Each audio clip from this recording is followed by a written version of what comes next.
All right, well, our very first speaker, he currently serves as the Director of Prevention in the Division of Substance Abuse Services. In this capacity, he oversees all prevention activities for DSAS, including the prevention portion of the Substance Abuse Prevention Treatment Block Grant and administration of prevention activities carried out through the State Opioid Response Grant. SAPTBG and Tennessee SOAR 1 and 2 prevention activities include supporting the tobacco, prescription drug, and alcohol prevention activities of the Tennessee Substance Abuse Prevention Coalitions and Tennessee Prevention Network providers. Opioid overdose training to key stakeholders throughout the state through the regional overdose prevention specialists. Developing a multimodal training program for healthcare professionals on the assessment and treatment of OUD, including data waiver training, ensuring access to naloxone in all states' high-risk areas to high-risk individuals, and working to mitigate the circumstances related to opioid overdose outbreaks. So please help me welcome our very first speaker, Anthony Jackson, and he will be doing the name of his presentation is Substance Use in Tennessee. Good. Thank you. Thank you, Austin. I appreciate you, buddy. That's maybe I need to spell out the acronyms next time. Apologies for all of that. I see we've got people from all over the place. It's really awesome. I think we have about 250 people so far. So that's good job, Jack. Good job, Coalition. Real quick, just so somebody can affirm for me, you all can see my screen, the PowerPoint slide. Someone just say maybe yes or something. And with that, we will get started. As mentioned before, yes, I am the Director of Prevention in the Office of Prevention and Early Intervention Services. But before I talk about that, what I would like to do is really talk about my department and then where we fit into the department, and then we'll kind of go from there. What I think the structure of today's kind of discussion or presentation will really be is what's going on at the state level. You know, what does our system, what does our prevention system look like? What does some of the data look like? Not a lot of data, but some of the data look like. But then also, what is going on in Shelby County? Because that's where this event is a focus on Shelby County. Yes, there may be people from other areas of the state, the country, the world. Again, I saw Pakistan a second ago.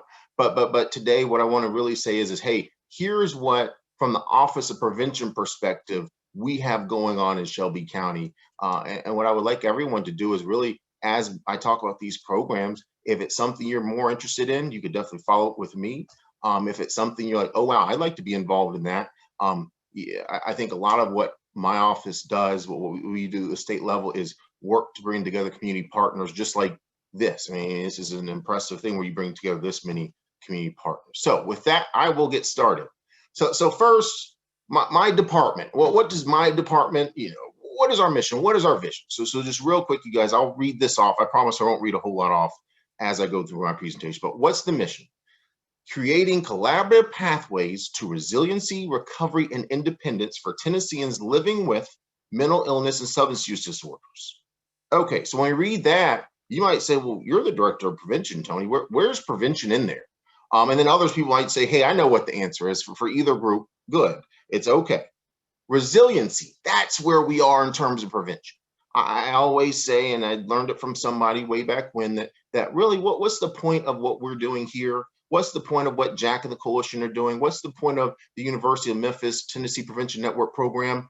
Increasing the protective factors, right, for individuals or groups while working to decrease risk factors.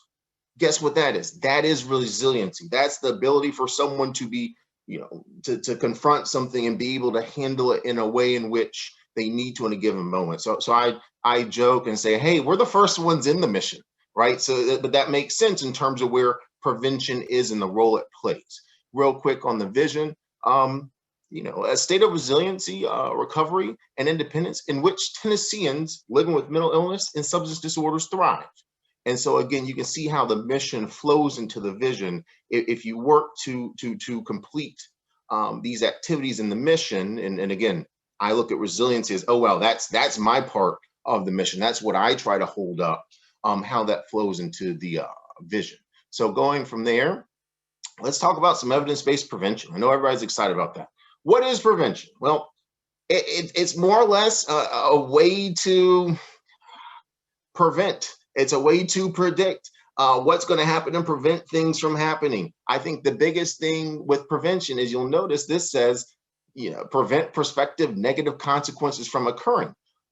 The problem I run into is well, if we prevent them from occurring, then did prevention even work?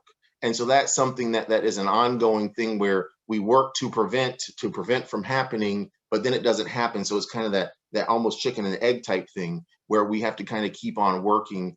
And I can see where some types of prevention are more noticeable because it's not simply we prevent something from happening that you can't really see. One example for me is as we've added harm reduction strategies to our programming, and you can really see if you're reversing overdoses, that is a tangible number. Whereas potentially tobacco prevention and people don't start smoking so they don't develop cancer, that's a further down the path thing. It's not as immediate. So then from there, the continuum, as I mentioned, with resiliency, prevention's at the front end. Well, you look at the continuum, and this is kind of the continuum of services, right? It goes from promotion all the way to recovery with prevention and treatment in the middle. When you look at it, resiliency prevention, that's the first thing you work to build. And then if you get to those other parts, continue to treat them as necessary. So who should we focus on? Who do I focus on? Who do my programs focus on? Looking at the data, half of all lifetime cases of mental and substance use disorders begin at age 14, right? So if we can engage people before the age of 14 and continue engaging them to the age of 24, we can likely reduce the prevalence of the instances of mental and substance use disorders in Tennesseans. And so that's where we do focus our efforts on kind of young adult, school age youth, but then also we do have universal programs that work to serve everyone. So as I promise, we don't forget anyone, but we do have some targeted programs that work with specific age groups because research shows that that's the best group you want to kind of attack to have the most impact and effect. Simply put, people make decisions about substance use before the age of 18. So that's where we engage them before that, so that they're in a position where they develop that resiliency, right? See, there's some consistent messaging here. They develop that resiliency. They have those protective factors so that potentially they don't engage in substance use misuse as they age. Another big thing that we do is just try to educate, get information into people's hands so they can make, I feel like cogent decisions. And so that's where we try to help people understand perception of risk of all substances. That's a big focus of what we try to, but then also on a data piece, that's the kind of one of those data points I mentioned before. It's hard to measure sometimes. That's one of the data points we use to help us really be in a position where we can feel, hey, we are doing something in the community. Let's see here. So now looking at just really some categories. I mentioned universal earlier. And with that, what I would say is we have indicated, selective, and universal. So you see how this triangle kind of works its way down. The indicated group are the high risk people, right? And then when you get to selective, they're at risk. So maybe they're higher than average risk for substance use, but they're not there in that high risk group. And that universal group is simply put everyone. And so really that's where our coalitions do more of the universal work, and our individual based programs do that selective and indicated work. And I'll talk about those in a second. I mentioned before where we folded in this new category, this new group, harm reduction programs. Due to additional funding from the feds, which I genuinely appreciate, we've been able to implement programs that aren't solely primary prevention focused.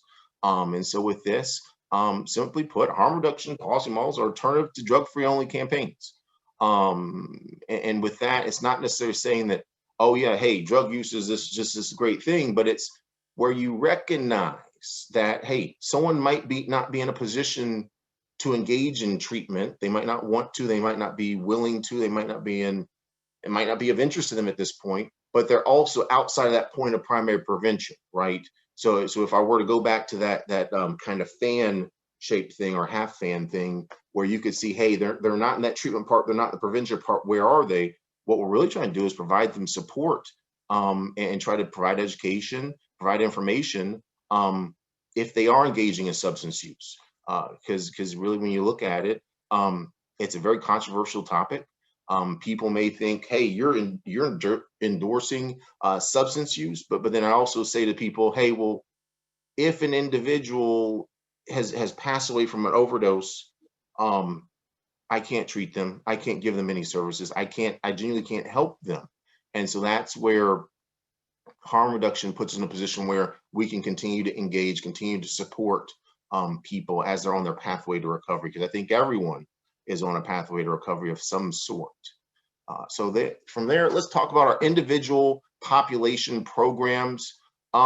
These are prevention programs for individuals. It deals with selective indicated categories. And these programs in my office include our TPN, Tennessee Prevention Network, comprehensive ATOD, which is comprehensive alcohol and tobacco, other drugs program, in-home services for infants of at-risk pregnant and postpartum women's program. That's one of the longer name. And then other sessions-based, evidence-based programs. So from there, you'll see this map of the state, and you'll see we've got some pretty good coverage.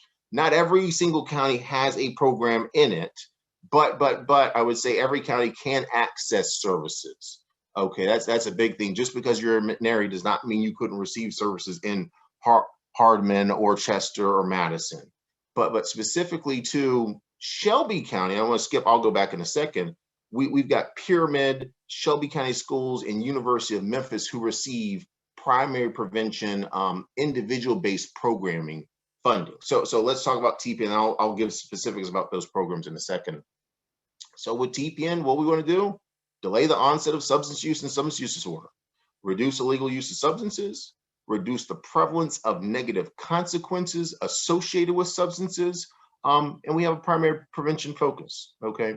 So when we look at Shelby County, we've got Pyramid Recovery Center that they do bodily life skills. Bodily life skills is an evidence-based program that provides lessons on self-esteem, decision-making, assertiveness, communication, and how to handle and confront peer pressure.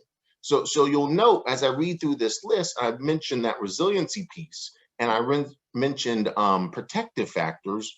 What is this list? Simply put, it's a list of protective factors you work to help people, children, youth, young adults develop so that they're in a position to better handle things moving forward. And one note I'm sure someone's noticed at this point is this isn't solely a substance use prevention thing. Now that is what the program is focused on, but this has utility outside of just that. I think it helps people as they grow and live. So Shelby County Schools, we provide funding to them to do the positive action curriculum. This is a comprehensive prevention group intervention strategy that addresses multiple student-related environments, including school, family, and community. And so I will tell you all, as we've been confronted with and dealing with the COVID pandemic, everyone on this call has dealt with this across the world. Our schools have been in a position where it's been hard to implement this prevention program. We've had to switch to telehealth models and or app-based prevention, which has been interesting and different for us. But I would tell everyone here that I'm encouraged and that I can see how we're able to do more in the schools as this COVID pandemic has gotten a better handle on. So I'm excited what the next year looks like in terms of how we can do more. And actually, truthfully, as I say, it's not really me, it's these providers on this list. Last but not least of our individual-based programming in Shelby County is the University of Memphis. Their curricula is a sports to prevention plus wellness, let the circle be unbroken rites of passage curricula. It's a whole name. Dr. O has a whole name for her program. This program promotes active, healthy, and substance use-free lifestyles in high-risk youth and young adults. So again, this is kind of a subsection of, we have probably about 24, 25 individual-based program providers across the state, but I want to give you a snapshot of what it looks like in your county. And these are programs that, I think they do a good job, and they reach hundreds, if not thousands of kids a year in your county alone. So from there, the universal prevention programs, if you can see that triangle that I showed you earlier, this is that wide part because this catches a wide swath, the widest swath of people. So these are our coalitions. Substance abuse prevention coalitions do this work. So what is a coalition? Coalition is a partnership of sectors. It's all these different areas of a community, because fact is, and I'll use Jack as an example, Jack and the Memphis Area Prevention Coalition, they can't do things all by themselves, but they can, in partnership with others, do things that are necessary and needed in the community. And I would say is a big part of having partners is, guess what you do when you have partners? You get buy-in from other people, right? And so that's how you can affect more change, I feel. And I would say Memphis Area Prevention Coalition has done a great job of growing that base, adding more partners, building capacity so that they can provide services or support the provision of services from others. Because fact is, the coalition doesn't do all the work. The coalition might be a part of it, but it's those partners that can help make it kind of that full picture, right? And so what do these coalitions do? They work to prevent dependent and addiction to harmful and potential lethal substances such as prescription drugs, alcohol, and tobacco. And a big thing is, I mentioned a coalition and bringing on partnerships and the value. What they do is they do this through the strategic prevention framework. Okay. My team put this in here as a joke. What is a coalition? It's a group of cheetahs. I didn't know that. So there's hopefully someone learned something today. Unless they've seen me do this presentation before, then they've not learned anything. Sorry.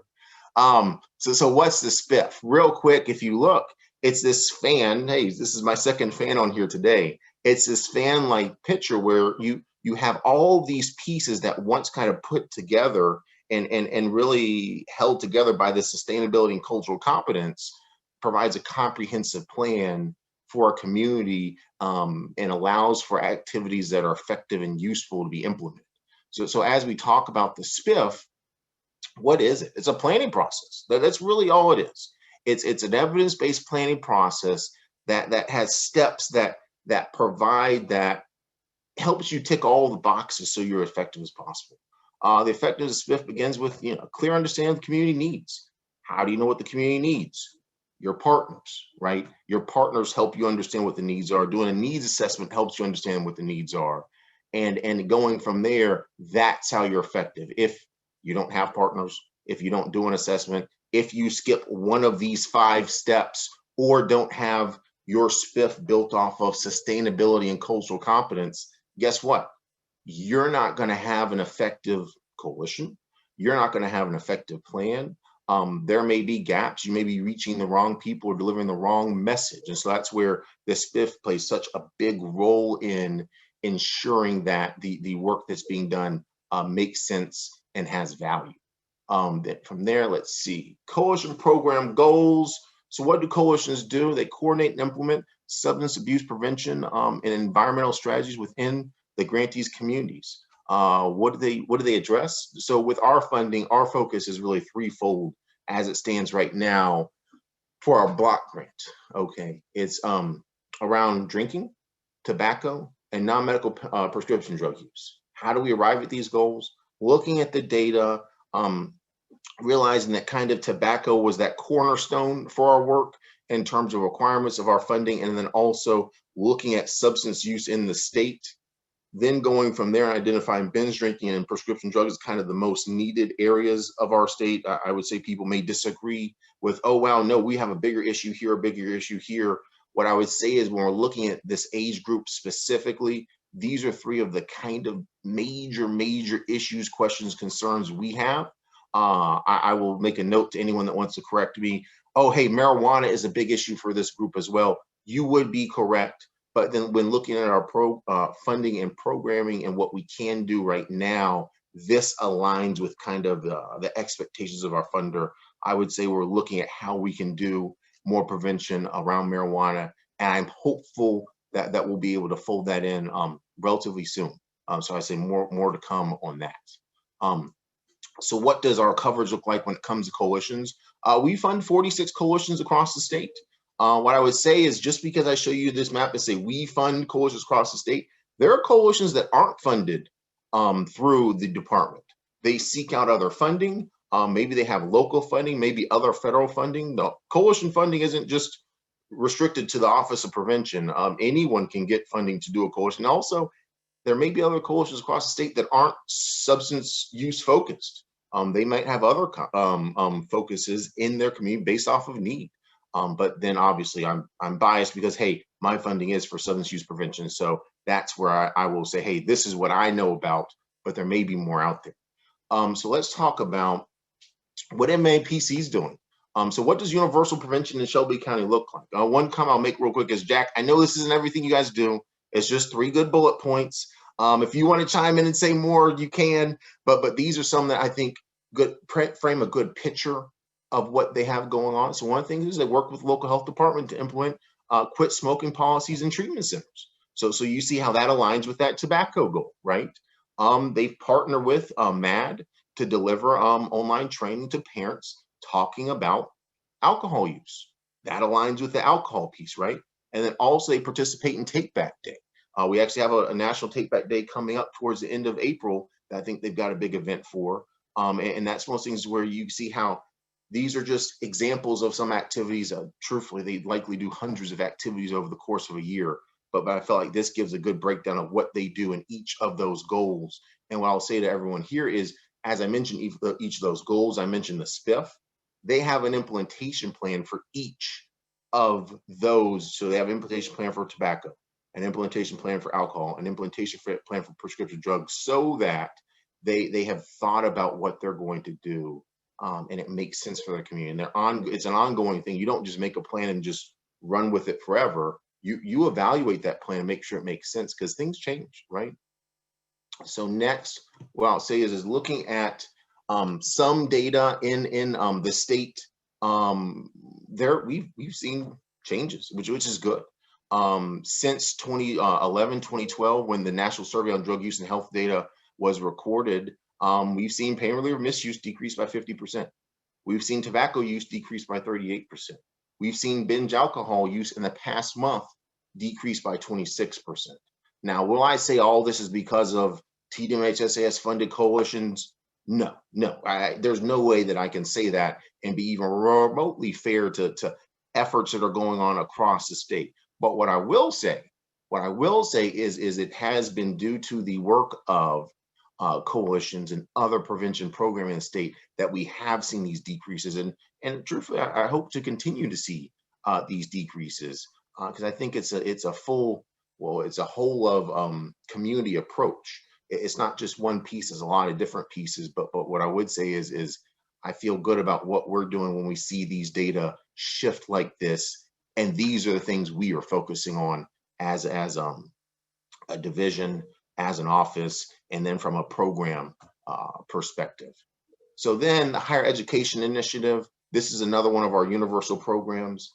As I say, higher education, you can probably chime in your mind, okay, that deals with colleges and other institutions. Yes, you're exactly right. So what's the point? What's the program goals for this program? Reverse Tennessee's upward trend in binge drinking, reduce binge drinking related consequences, and then support public and private college universities in their efforts to promote a healthy and safe campus community devoid of alcohol and other drug abuse and misuse issues. And so you'll see here where these focuses are different. We don't mention tobacco. I will say, while we don't mention prescription drugs here, that is one of the things that they work on that kind of fits into that third bullet with drug abuse and misuse. But as we look at it, really, they work to focus on, hey, high-risk drinking behavior, drug use, incidents of violence. Because you see how that drinking piece and that drug use could potentially lead to incidents of violence. So again, I'm not the Office of Prevention for violence, but the work that we do can lead to preventing that as well. So that's where we kind of try to do our part, and by way of evidence, by way of research, see that by doing this, we can impact other issues. So right now we have 10 campuses that with prevention plans. You'll see in bold here, the University of Memphis is one of our campuses. But what we try to do is have across the state. We don't have every single campus across the state, but we hope to add some every single year. And so looking at the University of Memphis specifically and what they're doing, in 2020, they had a virtual. And so what I would say is, I'm saying 2020 because that's the kind of the most recent report we have from them. We do quarterly reports. But they participate in a virtual wellness fair. And you'll see here where one of the things they did was an alternate activity. Hey, distribute water bottles. That seems fine. With social norms messaging to kind of help educate, right? With 100 things to do in Memphis without alcohol. So it's that alternative activities piece to where, hey, there are things you can do and not use substances, right? They also gave presentations about alcohol and other drug awareness to fraternities and sororities that kind of target populations is at risk, right? And they host Instagram Live about AOD trivia. And so again, this is where they try to put themselves in a place where giving people alternatives, providing education, providing support to targeted groups. They distribute materials to people. They partner with the state coalition. Ooh, that's spelled wrong. Sorry, you guys. To provide trainings on campus, 2 trainings during the second quarter. They host focus groups. And these focus groups, it goes into that part where I talk about assessment, right? This is an ongoing thing where we try to make sure you get information in that may help identify things to do, identify things that maybe didn't work, identify things that did work, and it's an ongoing process. And then also they work to just provide information to the students, to other programs, and to services in their area. Let's see, next, counties that provide or counties that have Chasco colleges or colleges that are involved in this program. It's not as colorful as my other couple maps so far, but you can see here where we do have colleges that are involved there in our bigger metro areas, but then also in our smaller areas across the state. So the other piece of it, maybe this is part of our kind of newer programming. I mentioned the harm reduction piece a minute ago. So this is our newer programming. Tennessee opioid response overview. So what have we done at the state level as it relates to prevention? So this is more of the tertiary prevention, you guys. When I say tertiary, that's that overdose prevention. What have we done in the tertiary prevention realm? Well, first I want to start off and look at some data and just kind of talk about this for a second and focus here on Shelby. So you'll look, the blue line is Tennessee. The kind of the goldish line is Shelby County. You'll see as a rate in terms of fatal drug overdose trends, Shelby County actually has gone down. Now, again, will I say this is all because of the work we're doing? No, I think there's a massive community effort.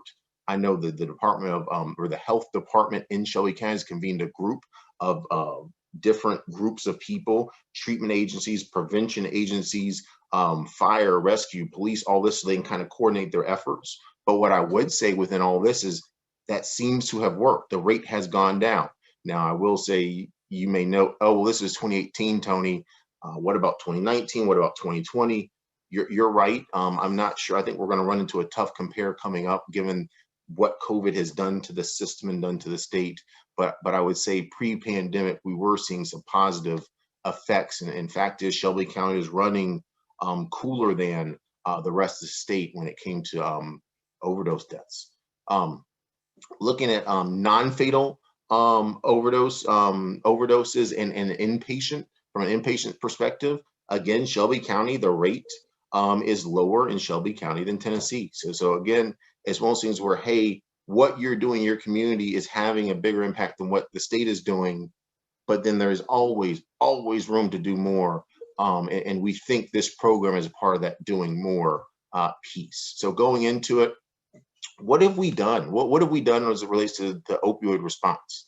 Well, I'll say the we in this instance is not me by any means. I love my team and we do great work, but really this is where the Memphis Area Prevention Coalition and the regional overdose prevention specialists have been able to do opioid overdose awareness trainings in Shelby County. Now, mind you, we obviously do it at the state level. The focus of this program is really engaging first responders, individuals at high risk of overdose, their families and or friends, and then also agencies and organizations. Because fact is that's a group that, hey, if we provide a training, they may touch more people than our people will. And if they're in a position to prevent an overdose, that has that kind of multiplier effect that we just simply couldn't do on our own. So we've tried to implement advertising media campaigns. I'll tell you, these we've managed at the county or regional level. There hasn't been a state effort, at least through my office. I know the Department of Health has done some statewide media messaging, but from our perspective, we kind of provide funding and support to the communities so they can target their media, they can target their advertising to what they know works in their community. Through a partnership with the Department of Health, we work to develop resource guides on treatment, recovery, and social services. And then this fourth piece here, distribute naloxone. This is a brand new thing for us. I'll mention actual numbers around what we've done or what our community partners have done in a second, but this is something we hadn't done before 2017. So we distribute naloxone to individuals at high risk and their families and peers, first responders, and agencies that provide treatment, recovery, community resources. One thing about this naloxone distribution piece that is it's difficult is really we've had to target that. Okay, so we're not in a position where we can just give everyone naloxone, just everyone. We've had to kind of, you see these three big groups here, say, hey, individuals at high risk are who we may distribute naloxone to. But then what we tried to do, everyone, is we tried to, if we aren't able to distribute it, hey, how are other ways, what are other means that naloxone can be accessed? Because fortunately, by way of TennCare, for instance, people can access naloxone for free by way of some programs by biomedical companies or even pharmacies. There are other ways to access naloxone that may not be just through us, and I feel like they're growing every day. Let's see, number 5, coordinate timely. That's something where and this is a Memphis focused call, so it's okay for me to keep on saying this. I think this is something that's been done incredibly well in Shelby County, where there is a group that as information comes in, it gets distributed out to the people who can respond. Because I'll tell you, the regional overdose prevention specialists are not the only people that can respond. And so that's something to where we truthfully are trying to mirror across the state and work to enhance our capacity to do so.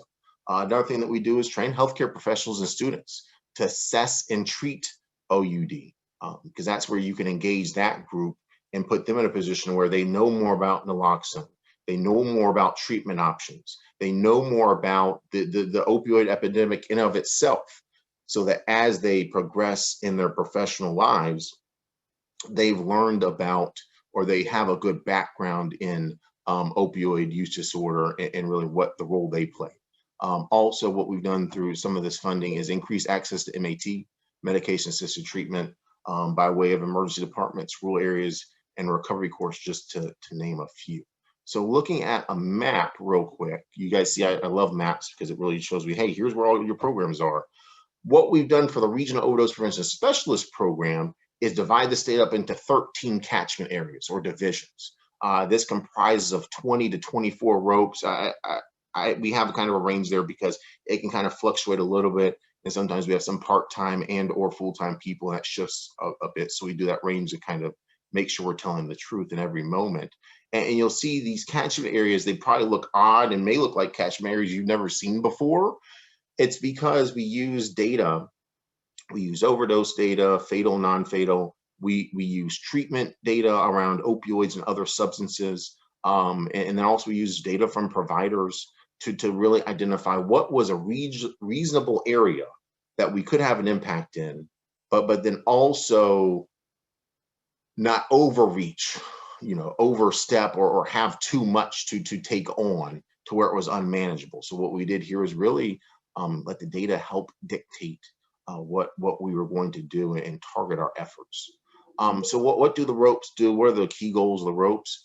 Harm reduction, reduce stigma, and increase public awareness. Okay, how do we do that? So harm reduction, what is harm reduction? It's a way of preventing disease, promoting health that meets people where they are.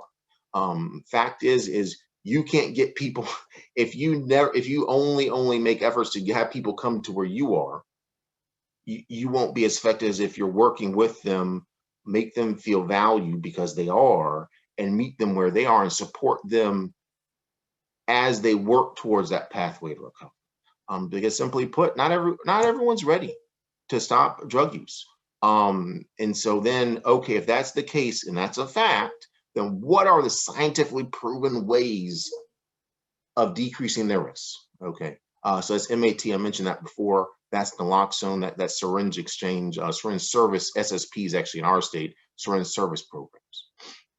So what are some core principles around harm reduction? Utilize a non-judgmental approach, okay?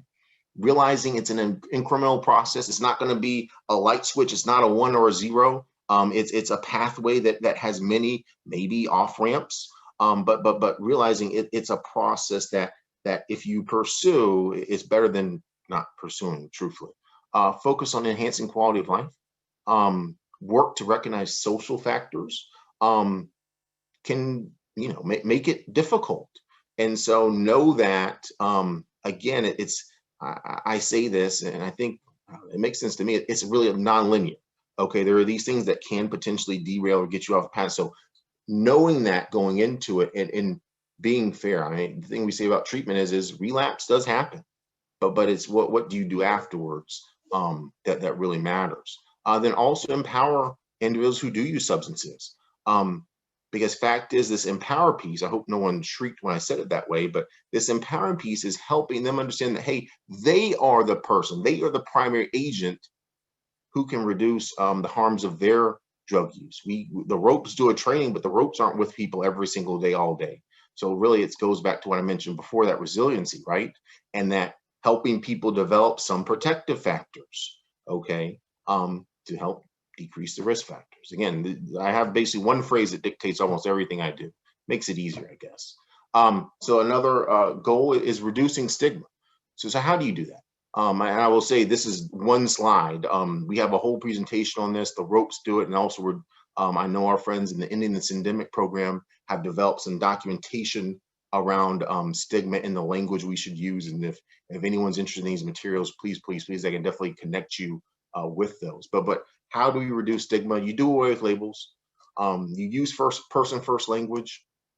You understand that drug use falls on a continuum. Embrace positive change. Be aware of unintentional bias. Reflect on personal experiences, but then also understand substance misuse is linked to trauma. So these are kind of those key things, but these aren't the only things as we talk about stigma. A big piece of it is really, I feel, it's that inward look. And then also the other piece of it, that stigma piece, is modeling behavior. Try not to, if someone, for instance, says, an alcoholic, well, sometimes that may be appropriate. One way it's appropriate, give me a second, let me explain myself, is someone who suffers from, or who suffer from substance use, maybe they're in recovery, maybe they're part of an AA or NA group. I know that those individuals will sometimes use that language, and you know what? That's okay for them, but that's something to where if you're not in recovery, you're not a part of that. It's something to where that's really shouldn't be a part of your vernacular. It should be someone who used alcohol or something of the sort, because fact is we can be the people, if other people use language, but we can be the people that use language that's non-stigmatizing, or encourage people to not use language that's stigmatizing. Let's see, the last kind of bullet I had, that third point, was increased public awareness. How do we do that? By way of trainings and by way of media campaigns. So what is involved in these trainings? We talk about the opioid crisis. We talk about harm reduction. We talk about reducing stigma. And we talk about how to administer naloxone. A big piece of it is this program isn't simply a naloxone distribution program. That's a component of it. But I think a big piece of it is this training education part, coupled with that naloxone training. I think is very, very important. This media campaign piece I mentioned before, we allow the communities, we allow the regions to tailor it to what they think is needed, what they value, what they think, hey, this is the best way I can reach people in my community. Because I always tell them it probably isn't the best idea for Tony Jackson at the state to say, hey, this is what we're doing. It's seeking that feedback from the community, have it being community led. I feel increases effectiveness, increases usefulness, and helps reach the right people. I'm almost done, I promise everybody. Last but not least, I want to talk about, well, not last, I actually have a couple slides. What I want to talk about is what the ropes have done, that data piece for the ropes. So far across the state, regional overdose prevention specialists have distributed over 170,000 units of naloxone since October 17th. And the reason why I put October 17th here is that was when we made our first order. I think our first order was a couple hundred units, and we weren't sure people were going to take it. And I will tell you, for the first year or so, people really weren't interested in receiving naloxone. We got some pushback, but now since then, we're up to 170,000 units distributed across the state, which is incredible. But truthfully, the most incredible number, you guys, is this piece where we estimate Well, we've recorded this, so it's actually not an estimate. So I actually think it's higher than this. We've recorded 17,000 reversals through this naloxone that we've distributed. That's 17,000 lives that are saved through this program. I will tell you all, I think that's conservative because this is just what we know about. As you could imagine, this is hard data to collect. And I would say, as I said, talked about that kind of harm reduction piece, what we try to encourage is you can't make barriers to entry, okay? Because we're trying to meet people where they are, trying to implement harm reduction programs. So we don't, if it gets reported to us, it gets reported to us. If it doesn't, it doesn't. But if we were to require reporting, likely people wouldn't take the naloxone, right? So again, I think we've saved more than that. But any life saved through this program is very meaningful, and it's just an amazing piece of work that our people do. So specific to Shelby County, in the past 18 months, I didn't do this since October 17, so I'm sorry, you guys. But in the past 18 months, from September 2019 to March of 2021, they've distributed 23,612 units, okay, which is, you know, incredible. That's Josh and Jill, led by Jack, and by way of also their other community partners. Some of them might be on this call right now, where in just 18 months alone, that's an incredible impact on the community. And if you do some math, we have a run rate of about 10%. So for every 10 units of naloxone we put out there, we see, there's likely more, but we see one reversal. So that means potentially 2,300 lives have been saved by way of naloxone distributed in just the past 18 months. I think that's incredible. And I think that's a credit to the work that our ropes and MAPC have done with this program. So what are some Shelby County ropes activities? And you guys may have already heard about these, and actually some of you all may have participated in this. We have the street team for overdose prevention. These events occur quarterly. The MAPC is partnered with syringe service programs in Shelby County. Some examples include Safe Point and A Better Way. And then just one note, some populations that they work with, that they reach to: people coming out of treatment, individuals who are experiencing homelessness, sex workers, faith-based groups, and other areas affected by overdose crisis. And then they work to train professionals in Shelby County. And I think they've done a great job, and they'll continue to do a great job. So I think one of my slides got stuck. Sorry, you guys. I copy and pasted and moved stuff around and didn't realize it. Last but not least, here's my contact information, you guys. I can be reached at either of these phone numbers or email. I prefer email. But the biggest thing is I want you to take away from this is we do have a state level effort from the prevention perspective, but then also we can't do it without our community partners. And I tried to list a couple here that we do work with in Shelby County. The last comment I'll make, and then I promise I'm done, is I appreciate the work of also my team. Fact is, this work, I'm actually not the one doing this work, even at the state level. My team is doing all this to help us work with these communities as we work to combat the opioid crisis and other substance issues in our state. So with that, I am done.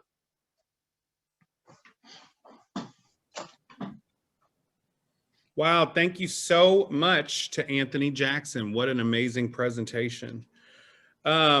Just to get started, for the students that are here today, I just wanted to ask you, why is it important to be a data-driven organization? And where can individuals and agencies find local and state data to help drive their practice?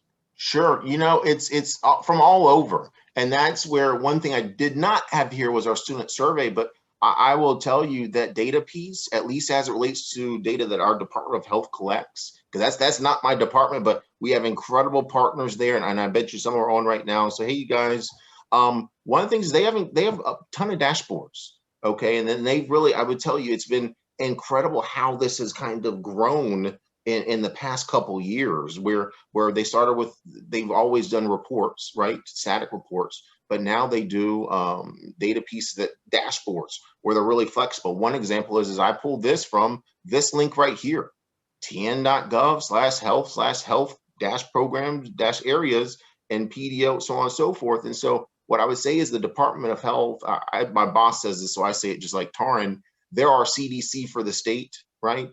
They collect and keep all these data, but what they've done, again, an incredible, and I mean this when I say this, an incredible job is getting this data out to the people.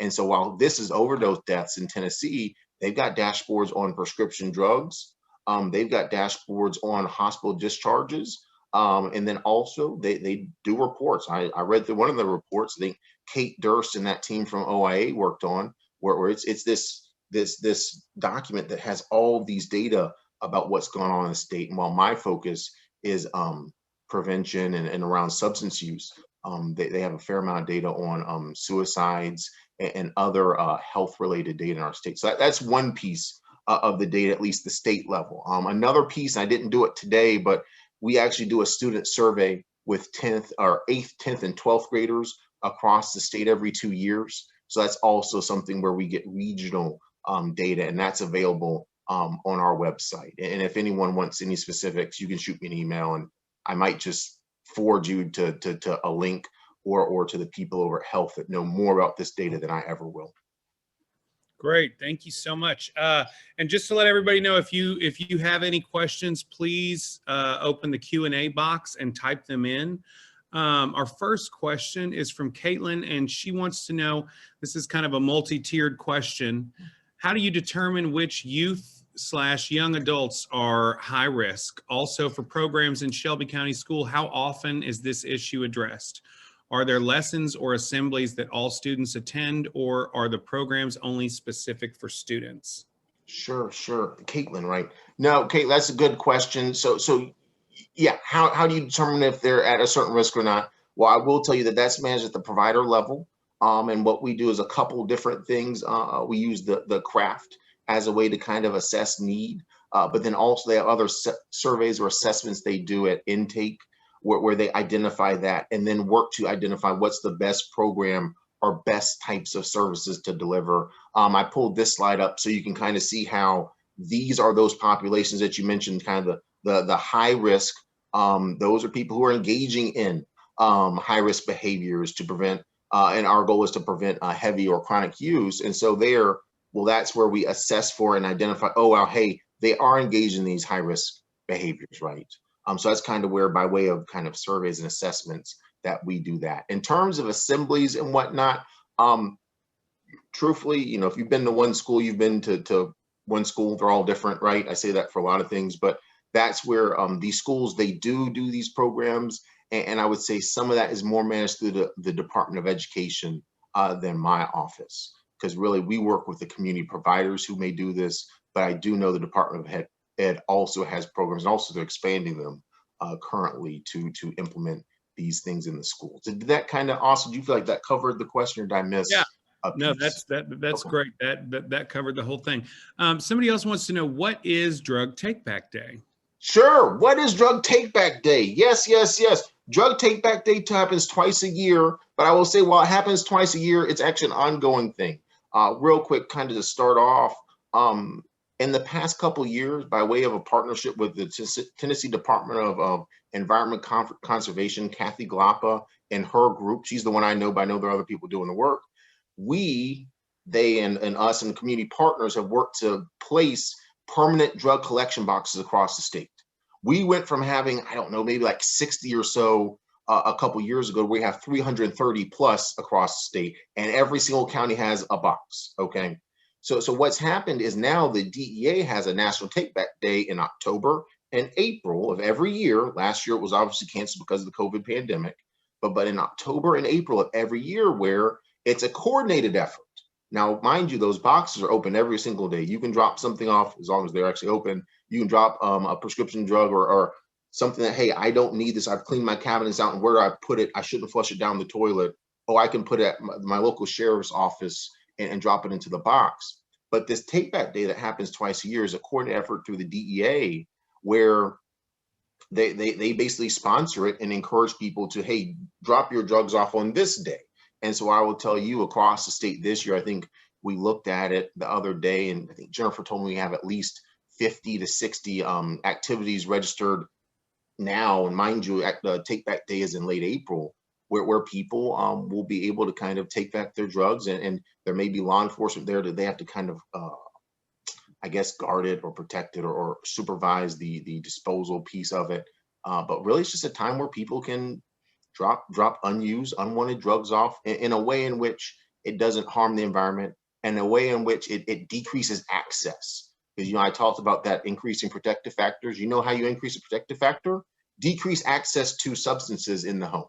I think the people access diverted substances by all means. And so if you take it out of the home, that's a way you can't access it. I would say if you want specific events and dates, you could email me. I know we've got a list. We're working with tntogether.com. I believe that's the link. I hope if someone on my team wants to correct me, that'd be fine, you guys.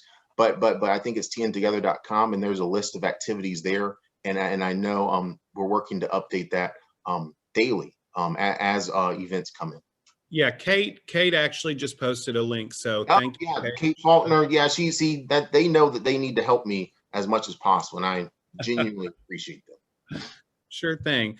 Do you think naloxone enables people who use drugs to continue using? Uh-oh, I'm sorry, you guys, I messed up. Here, let's stop sharing.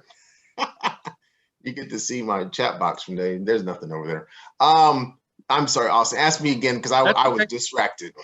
Do you think naloxone enables people who use drugs to continue using? Yeah, because they're not dead. I hate to be that blunt and direct of it. Yes, they're not dead, but it's one of those things to where, and I had the discussion with my boss last night, is what would we rather have? There are pros and cons to everything in our lives, in our professional, non-professional, all this is really, when you look at it. I will say this though, with naloxone, it's not something where people use because there's naloxone. Research has shown that. I would say if you've heard these naloxone parties, that is, as far as I can tell, an urban legend, a myth of sorts. And so what I would say is the way we approach it is yes, distributed naloxone is an important thing and it helps people as a harm reduction technique, but it provides us an opportunity to engage people.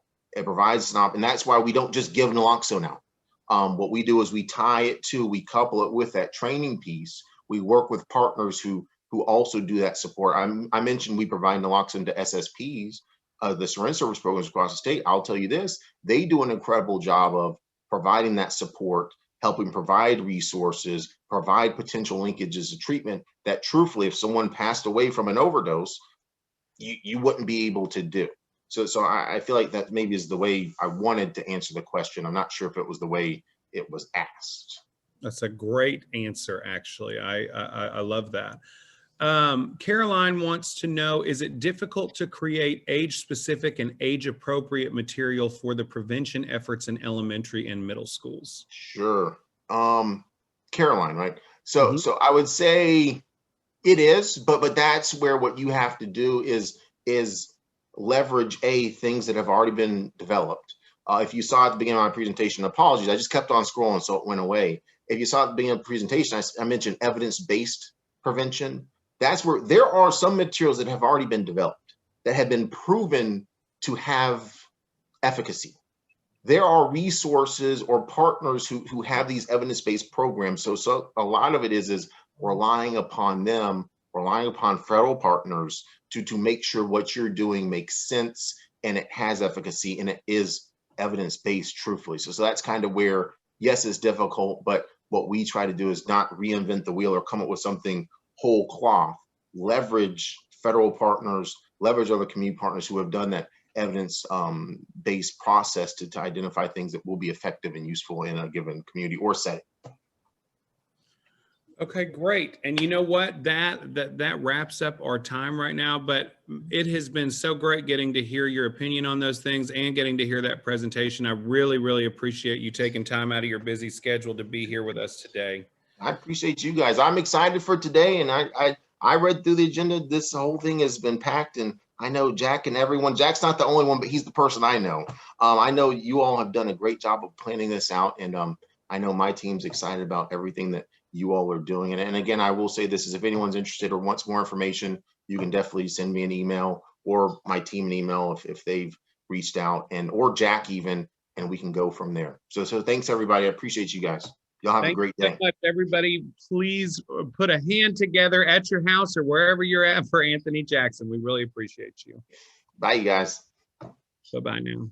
All right. Well, just a reminder to everybody, In the chat box, there is a link, and I believe it says Anthony Jackson in front of it, and it's memphis.co1 is what it starts with.